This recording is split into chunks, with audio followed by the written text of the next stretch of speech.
Kebijakan hilirisasi mineral nasional semakin menunjukkan dampak nyata terhadap penciptaan lapangan kerja baru. Dalam hal ini, pengembangan proyek pengolahan dan pemurnian bauksit di tanah air. Tidak hanya meningkatkan nilai tambah sumber daya alam, melainkan juga memperluas serapan tenaga kerja, khususnya tenaga kerja formal dan terampil. Usai jeda, kami hadirkan ulasan lengkapnya bersama dengan Ronald Sulistianto, Ketua Umum Asosiasi Bauksit Indonesia. Tetaplah di Closing Bell.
Akses dunia tak terbatas dengan koleksi konten keren yang bisa buat kamu senang, sedih, penasaran, takut, tertantang, marah, bahagia, terkejut, lapar, tenang, lega, kagum. Lengkap dalam satu platform. Kapan aja dan di mana aja. Cukup cuma buat kamu. Download dan register. Menghadirkan diskusi bersama narasumber yang kompeten di sektor pertanian dan pangan Indonesia. Bagaimana anggaran ini tidak hanya berbasis program, tetapi berbasis output. Memperbarui informasi seputar aksi korporasi dan analisis berbagai kebijakan.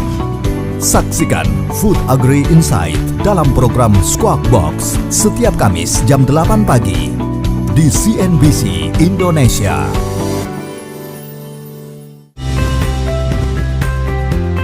Dapatkan informasi terlengkap seputar geliat sektor infrastruktur tanah air. Penangkapan Indonesia itu sebesar 93,65%. Simak dialog eksklusif bersama regulator dan pelaku usaha industri infrastruktur Indonesia. Saksikan Fokus on Infra setiap Rabu jam 6 sore lewat 5 menit. Live di CNBC Indonesia. Dalam bisnis, ruang gerak adalah segalanya. BNI Direct hadir memberikan solusi. Satu platform digital terintegrasi dengan beragam pilihan solusi finansial untuk membawa bisnis Anda melompat lebih tinggi. BNI Direct, directing your business to new heights.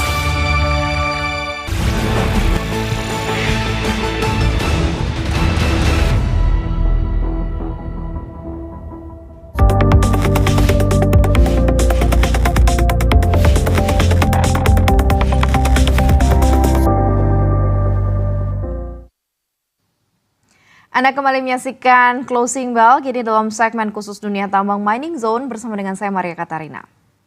Kebijakan hilirisasi mineral nasional semakin menunjukkan dampak nyata terhadap penciptaan lapangan kerja baru. Dalam hal ini, pengembangan proyek pengolahan dan pemurnian bauksit di tanah air tidak hanya meningkatkan nilai tambah sumber daya alam, melainkan juga memperluas serapan tenaga kerja, khususnya tenaga kerja formal dan terampil. Menurut anggota Komisi 12 DPR RI Edi Suparno, hilirisasi sumber daya alam mineral merupakan instrumen strategis untuk mendorong penciptaan lapangan kerja berkualitas. Dia juga melanjutkan urgensi penciptaan lapangan kerja melalui hilirisasi semakin relevan lantaran kebutuhan aluminium nasional yang masih bergantung pada impor. Saat ini kebutuhan aluminium domestik mencapai sekitar 1,2 juta ton per tahun dengan sekitar 54% masih dipenuhi dari luar negeri. Di sisi lain, Indonesia memiliki modal sumber daya alam mineral bauksit yang sangat besar dengan total sumber daya mencapai sekitar 7,78 miliar ton dan cadangan sekitar 2,86 miliar ton. Potensi ini dinilai menjadi basis penting untuk membangun industri aluminium nasional yang mampu menyerap tenaga kerja dalam jumlah besar dan berkelanjutan. Kendati demikian, Edi menegaskan bahwa hilirisasi harus terus didorong hingga ke tahap industrialisasi, produk turunan, dan barang jadi. Pada akhirnya, manfaat penciptaan lapangan kerja akan semakin optimal dan dirasakan langsung oleh masyarakat.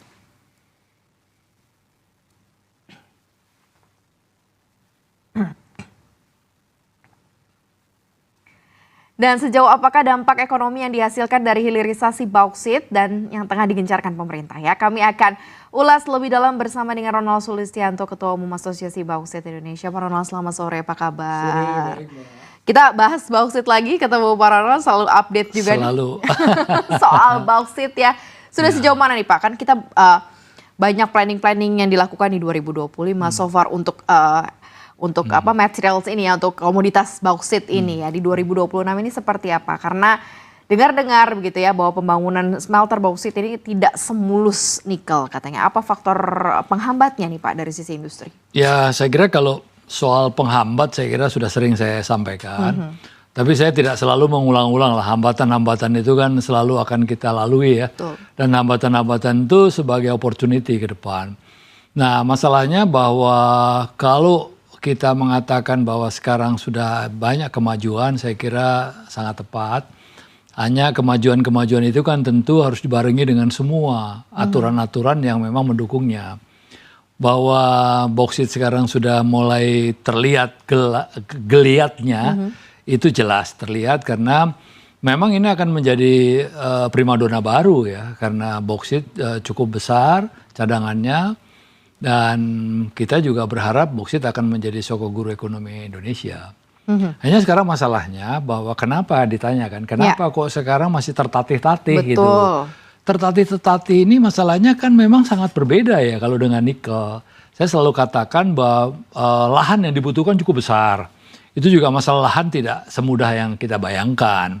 Kedua masalahnya capex-nya. Capex-nya juga cukup besar, maka equity-nya kan kalau katakanlah berapa persen gitu ya, itu kan cukup besar juga.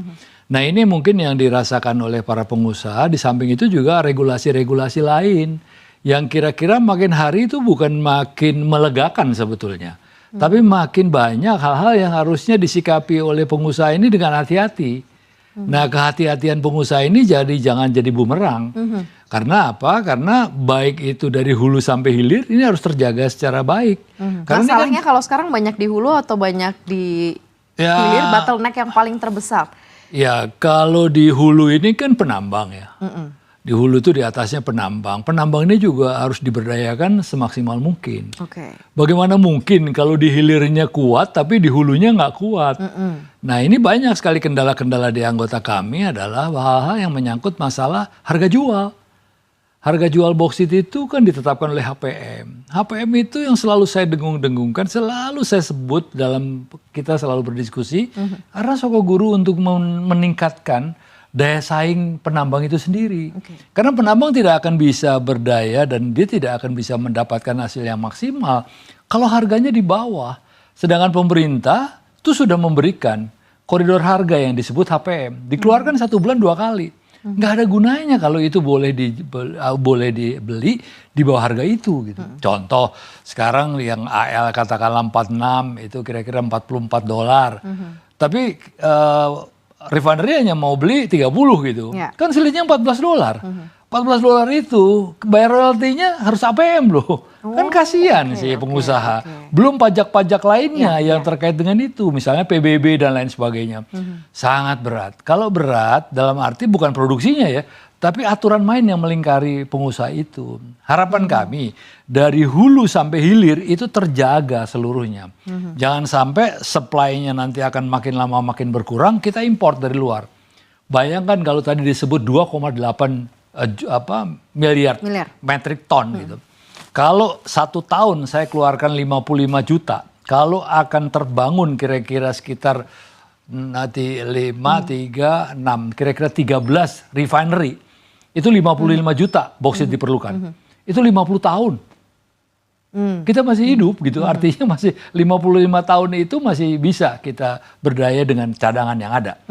Beda dengan komoditas lain belum tentu loh. Artinya bisa udah habis gitu, karena banyaknya refinery, penambangnya juga banyak, habis. Kita enggak. Nah kita harus tata nih. Kita tidak boleh lebih dari 55 juta. Karena apa? Kita pernah ekspor 55 juta. Jadi 50 juta itu kita ambil pagunya ya, nggak boleh lebih. Nah ke sini tinggal produksi-produksi setiap perusahaan refinery itu mungkin ada yang 2 juta, ada yang 3 juta. Jumlahnya nggak boleh lebih dari 17 juta. Output aluminanya, sehingga kalau kali 3 itu kira-kira sekitar 55-an lah gitu. Kalau di hilirnya seperti apa? Kan kalau serapan produk dari bauksit sendiri, misalnya di hilirnya sendiri kan ada aluminium dan lain sebagainya, itu kan sebenarnya cukup banyak begitu kan dari sisi. Nah ini kalau tadi kita bicara di hulu ada bottleneck soal penambang ya, kalau di hilir so far sejauh ini seperti apa, Pak? Kalau di hilir kalau sudah selesai jadi alumina, jelas itu satu hal yang sudah bisa dijual. Alumina ini kan soal harga aja. Harga sekarang kan dari aluminium ke alumina kan itu satu inline ya terhadap bauksit. Ini saja sebetulnya sudah ada jarak yang cukup jauh. Sehingga tidak ada alasan sebetulnya refinery itu tidak menerima harga yang ditetapkan pemerintah. Kan ini bukan pengusaha yang minta. Pengusaha nggak pernah minta harganya sekian, enggak. Pemerintah yang membuat. Kalau pemerintah membuat berarti sudah ada kajian dong. Artinya ini udahlah lo jangan terlalu banyak untung lo misalnya begitu. Pengusaha ini cukup sekian. Refinery juga oke lah, ini kan sudah ada tax holiday ya kan. Ya meskipun dia kena pajak badan dan sebagainya, tapi lebih menguntungkan lah. Dalam kurun waktu tertentu kan dia lebih ringan dibanding kita pengusaha tambangnya di hulunya yang memang harus membayar berbagai pungutan, berbagai kewajiban dalam rangka untuk membayar pajak dan lain sebagainya. Bagi kami pengusaha nggak ada masalah. Cuman asal pengeterapannya itu sesuai, karena bisa terjadi ini kehilangan penerimaan negara cukup besar. Nah ini yang perlu harus dipikirkan bersama supaya kita ini yang disebut hilirisasi ini satu kesatuan yang tidak bisa terpisahkan satu sama lain. Sehingga kita kuat semuanya. Baik itu penambangnya kuat, refinery-nya juga kuat, dan baru kita ngomong aluminium. Kan begitu, ujungnya kan di aluminium nanti. Gitu. Nah sekarang di infrastruktur pendukung nih Pak, misalnya seperti listrik, pelabuhan, logistik, apakah sekarang sudah cukup menopang dari sisi kebutuhan hilirisasinya bauksit Pak? Begini, kalau di Indonesia ini nggak ada istilah menopang.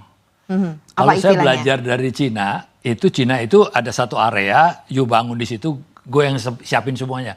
Pelabuhan, listrik, apa segala macam. Ada yang ganggu, saya door. Itu aja, udah semua diberesin. Kalau kita cari sendiri. Listrik kan kita dirikan power plant. Artinya kita nggak nunggu dari PLN. Pelabuhan kita bikin sendiri. Jalan access road-nya kita buat juga semua. Artinya itu nggak ada masalah lah. Itu secara teknis kita bisa lakukan gitu. Tapi yang paling penting bagi kami ini adalah bagaimana cara kita bisa survive hidup. Kita bisa berdaya, kita punya daya saing. Dan kita bisa meningkatkan kualitas. Karena yang namanya pengusaha bauksit ini kan padat modal. Dia nggak bisa juga cuman sebentar gitu, nggak bisa. Dia harus menanamkan modalnya cukup besar. Membuat access road, membuat semualah perencanaan-perencanaan strategis sehingga kita bisa menjalankan good mining practice dengan baik. Maka kita harus punya margin yang cukup, bukan margin berlebihan ya.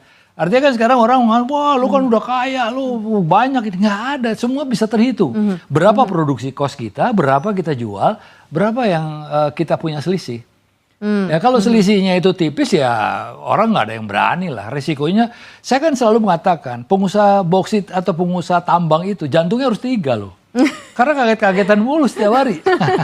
Satu nggak cukup, 2 nggak cukup, 3 ya Pak Ronald. Bangun tidur kaget, ada aturan baru. Bangun tidur ada aturan baru, nggak apa-apa. Resiko. Oke. Balik lagi soal kepadat modal tadi Pak Ronald. Menarik sebenarnya kalau dilihat dari sisi tantangannya begitu ya, kayak kebutuhan investasi, biaya energi begitu ya, sampai ke harga-harga aluminium global ini akan mempengaruhi kah begitu ya dalam sistem ya itu tadi ya smelternya atau seperti apa sih so far sejauh ini Pak Ronald? Ya saya kira mempengaruhi apa ya? Mempengaruhi yang di mana? Mempengaruhi dari sisi realisasi smelternya. Oh iya pasti, karena sekarang itu sebetulnya saya bilang tadi geliatnya sudah ada. Kita tuh sudah menghimpun kira-kira yang akan membangun itu. Kalau sekarang yang sudah existing kan sudah ada 5 ya. 5 itu sudah kira-kira menghasilkan 6 juta ton lah ya alumina ya. Nah sekarang yang 3 sudah dalam proses konstruksi. Berarti udah 9. 9 masih ada lagi 6 yang sedang bergelut dengan investornya. Berdiskusi terus siang dan malam. Yang belum menghasilkan kata sepakat. Karena banyak hal yang ditanya. Banyak hal juga yang harus kita sampaikan kepada mereka. Tapi kita biarkanlah mereka untuk berusaha. Yang penting mereka ini sudah berusaha sesuai dengan aturan yang berlaku. Jangan juga dibebani hal-hal yang lain. Karena apa? Yang pernah dilakukan oleh pengusaha-pengusaha yang menandatangani fakta integritas, itu sudah done. Karena mereka tidak bisa melaksanakan dengan berbagai alasan ya. Dan mereka sudah didenda sebetulnya. Jadi sudah nggak ada alasan untuk dikejar-kejar kenapa nggak jadi-jadi. Tapi mereka ini punya komitmen loh. Mereka ini punya nasionalisme yang tinggi dalam rangka mengejawantakan undang-undang. Mereka sedang bernegosiasi. Dan negosiasi itu nggak sehari 2 hari Mbak. Negosiasi itu bisa tahunan. Karena bicara banyak faktor lah yang dibicarakan. Kalau cuman berapa sahamnya 100% saya, mungkin orang udah bisa lepas ya. Tapi kan kita juga harus berdaya di rumah kita sendiri dong. Masa kita nggak pernah punya saham yang cukup, meskipun tidak majority ya, karena kami nggak punya uang. Ini yang perlu saya selalu selaraskan untuk kita sama-sama bagaimana kita mensukseskan, apalagi tadi disebut anggota DPR, bahwa ke depan akan menjadi ladang pencari kerja, karena semua disiplin ilmu ada di sana. Dan setiap satu refinery bisa 3.000 sampai 5.000. Bayangkan itu cukup besar ya. Kalau realisasi semua berarti jumlahnya berapa Pak? Gimana? Satu refinery kan tadi 3.000. Kalau semuanya running well Pak? Waduh running well kita kalikan aja. Kalau ada kira-kira sekitar 16 refinery ya? Kali aja. Saya kira dan itu disiplin ilmunya S1 yang kimia dan lain sebagainya. Banyak hal yang kira-kira bisa kita serap. Berarti jelas begitu ya dari sangat jelas masa depannya dan serapan tenaga kerja begitu ya, geliat ekonominya pun juga kelihatan di sana begitu ya. Akan ada tadi 3.000 kali 16 orang-orang yang bisa bekerja di sana itu sangat baik sekali juga untuk perekonomian, kontribusi ekonomi. Kita bahas lagi nanti usai jeda Pak Ronald. Ada beberapa hal yang menarik juga kita akan bahas usai jeda, tetaplah bersama kami.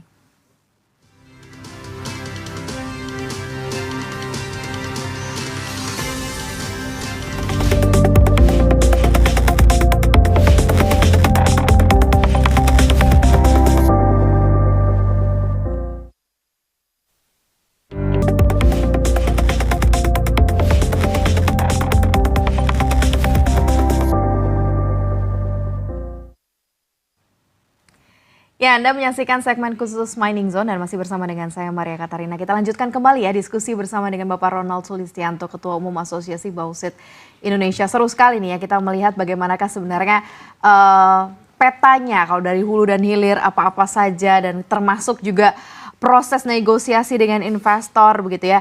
Dan ditambah lagi dengan pemerintah nih Pak Ronald ya, menurut slide Anda potensi nilai tambah hilirisasi bauksit ini sampai ke 3,8 triliun US dollar. Realistis nggak sih Pak? Atau bahkan bisa lebih sebenarnya Pak? Saya kadang-kadang bingung juga ya, nilai itu dari mana yang hitungnya? Triliun tuh gede banget loh Pak. Betul. Sangat besar sekali loh. Itu, waduh saya juga nggak bisa ngitung itu. Kalau saya sebenarnya ngitungnya gampang Pak. Artinya begini, kita berapa sih yang kita akan rencanakan akan kita bisa dapatkan? Misalnya 17 juta metrik ton alumina misalnya. Kali aja $350. Dolar, oke. Itu kan artinya pendapatan kita, itu baru pendapatan kotor loh Pak. Itu nggak nyampe Pak. Ya itu cuma dapat berapa? Iya, 6, bukannya nggak triliun, sampai ke triliun. Miliar. Betul. Katakanlah aluminium kalau outputnya karena katakanlah 2 juta atau 2,5 juta aja ya, kali sekarang harganya 3.000 ya, ya berapa gitu ya, cuma 6 kan, 6 atau 7 kan, itu bukan triliun loh, miliar US dollar. Maka mungkin atau salah kali ya mengutipnya ya, maaf ya, saya tidak mengatakan tuh saya yang benar ya, tapi mungkin saja itu salah kutip atau apa, sehingga nilainya nggak masuk akal itu. Itu yang udah gampang dihitung. 3,8 triliun berarti bukan, maksudnya itu angka yang tidak masuk akal begitu ya Pak Ronald?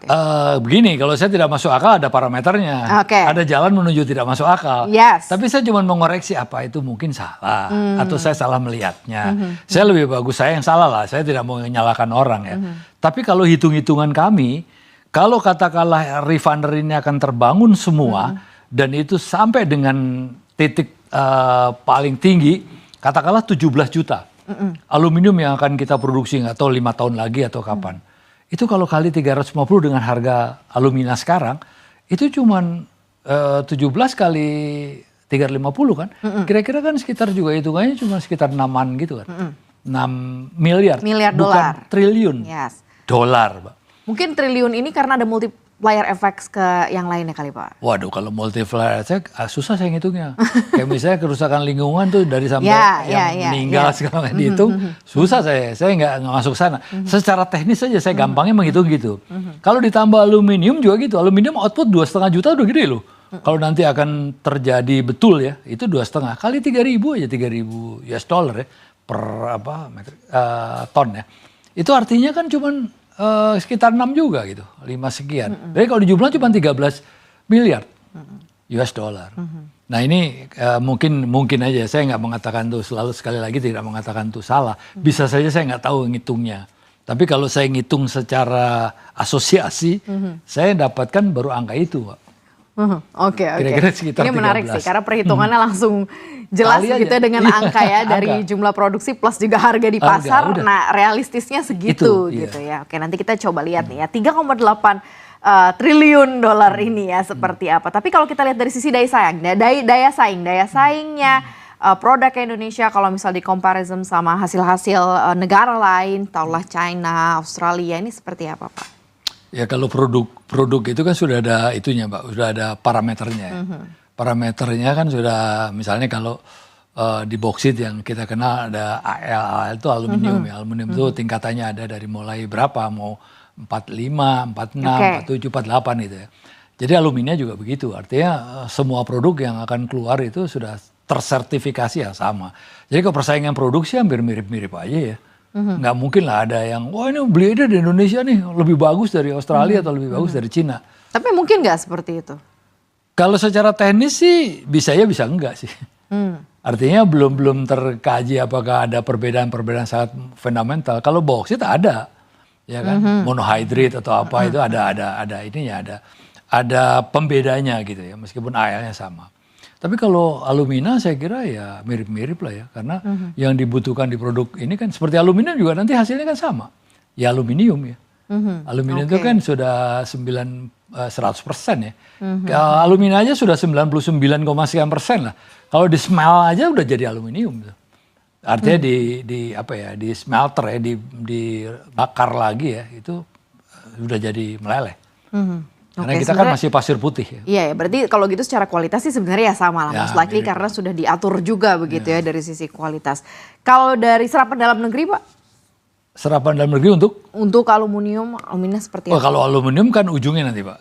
Kita sekarang bicara alumina. Alumina dulu, oke. Alumina di dalam negeri nggak bisa diapa-apain Pak. Harus dimasukkan ke dalam smelter aluminium. Kita baru ada Inalum di Asahan ya. Dan itu kan produksinya 350, paling banyak juga 400 atau 500 ya. Jadi sangat sedikit. Kegunaannya itu nanti kalau memang kita sudah mendirikan smelter aluminium. Nah itu baru antara boksit jadi aluminnya diserap di dalam negeri menjadi aluminium. Aluminium tadi kan kebutuhan dunianya kan, kebutuhan Indonesia aja masih hampir 58 di supply dari sana. Ya kalau kita bisa 2,5 juta ton aluminium, selesai sudah barang itu Pak.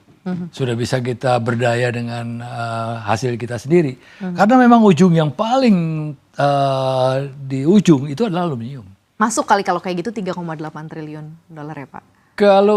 Kalau masuk tadi aluminium saya udah hitung tuh 2,5 itu kali 3.000 kan. Berarti tetap juga nggak masuk di angka 3,8 Iya, triliun tadi. Belum ketemu juga itu.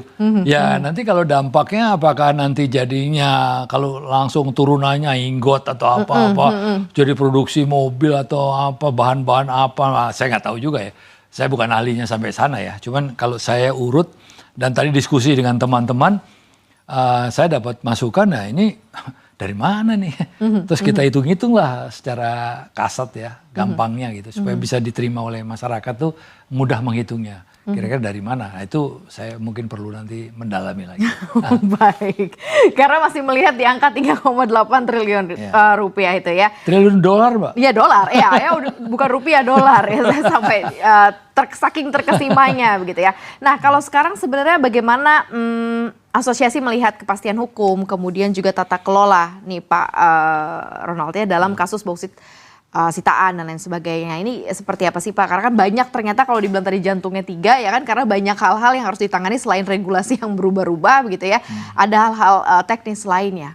Pak. Sebetulnya kalau secara kepastian hukum ini sebetulnya pengusaha ingin dapat kepastian hukum. Jangan pengusaha ini seperti nanti HPM ya Mbak. Ini baru sinyalemen ya. HPM itu ditetapkan tapi dibayar di bawah harga HPM. Apakah nggak nanti jadi temuan? Bisa saja jadi under invoicing gitu. Ya. Tapi mungkin jadi transfer pricing ya. Nggak tahu juga itu gimana istilahnya, saya juga bingung itu mendudukannya.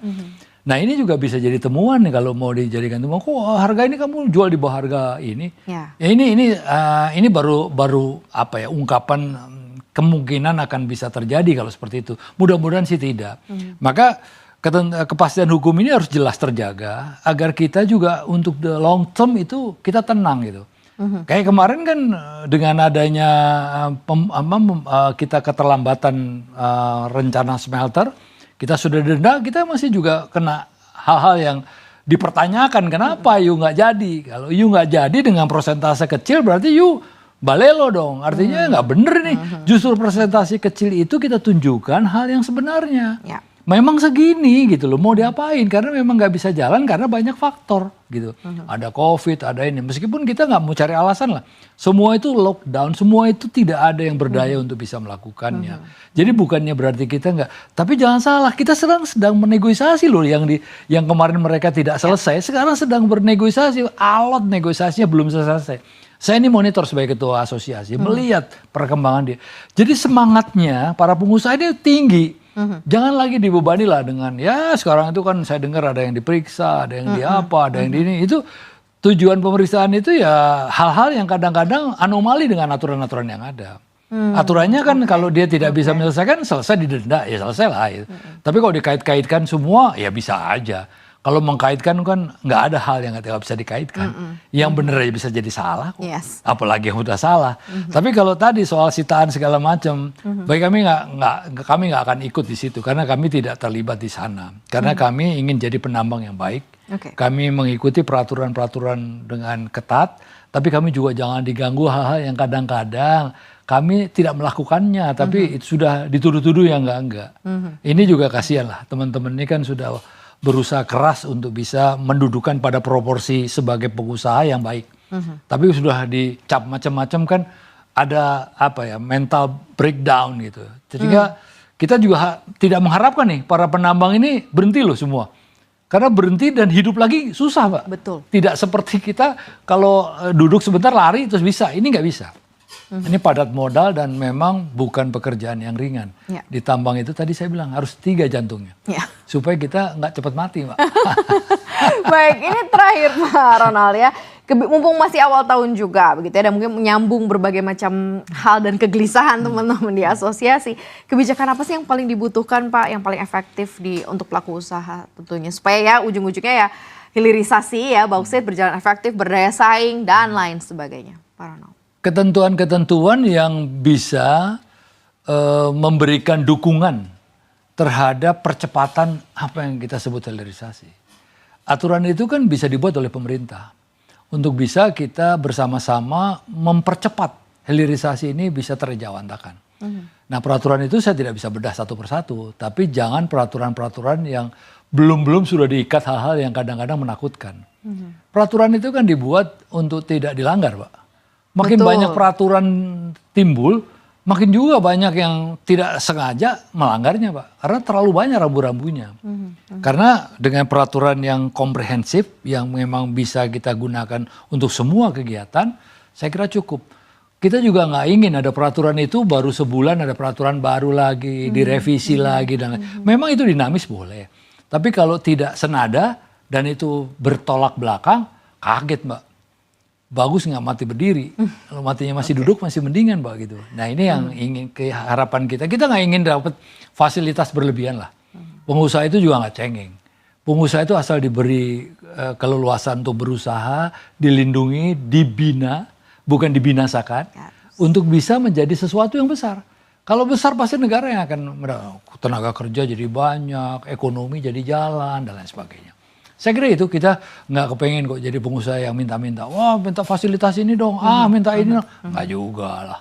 Next, jadi kalau datang ke sini lagi nanti lebih banyak titik terangnya ya. Oh harus, Ya. Baik, terima kasih banyak atas waktunya Pak Ronald Sulistianto, Ketua Umum Asosiasi Bauksit Indonesia sudah berdiskusi di Money Zone. Thank you, Pak. Terima kasih, Mbak. Terima kasih.